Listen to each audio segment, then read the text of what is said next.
Sri Joseph Vijay எனும் நான்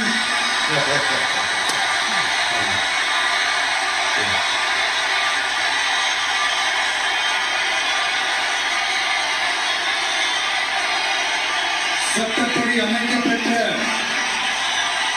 இந்திய அரசியல் அமைப்பின்பால்